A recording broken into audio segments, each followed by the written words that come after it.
Hey, what's up guys? This is Vincent, and in this Lightroom Classic tutorial, I'm going to show you how to merge these 6 photos into a panoramic stitch. So let's get started. So these 6 photos I took in Patagonia at Mount Fitzroy in Argentina, and I took it with a Canon 60 DSLR camera. So I'm just going to make sure I select all 6 of these photos. Auto sync is on, and I'm just going to apply a lens correction first. And just for the heck of it, I'll remove chromatic aberration. And I know my lens was actually a Tamron. That looks good. So let's see the before and after. Okay, great. So I applied a lens correction. Now these 6 images are still selected. So what I can do to panorama stitch them is I can right click, go to photo merge and go to panorama, or I can go click on photo up here, go to photo merge and panorama. So when the options pop up, you're going to have a few options to choose what type of panorama stitch you want. You have the spherical, which maps the image or the panorama against like a spear and then stitches it together.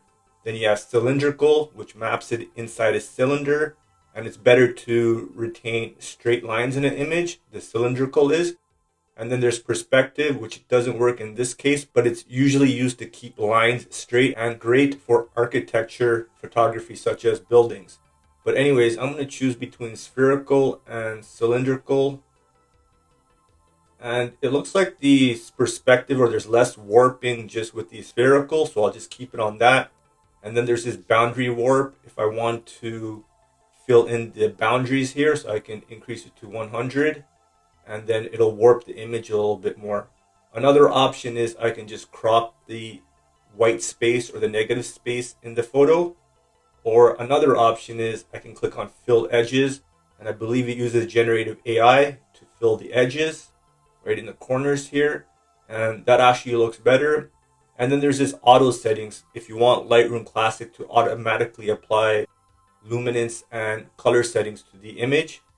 But I'm going to leave this unchecked. And then there's this create stack option if you want to stack and sort your images together. I prefer it unstacked. So I'm just going to stick with spherical and then click on merge. And the photo merge will work, and it'll just take a few seconds here. Okay, great. So now I have this new Pano DNG file. So this is a newly created DNG file from these 6 panoramic stitched images. So now I want to make some adjustments. So I'm just going to increase, let's say, the clarity, texture, dehaze a little bit, increase the vibrance, increase the saturation. And then I'm going to go to the color mixer. I'm going to go to the blue hue, increase the saturation here. Just in case there's a little bit of indigo or aqua, I'll increase the saturation for that as well. That looks good.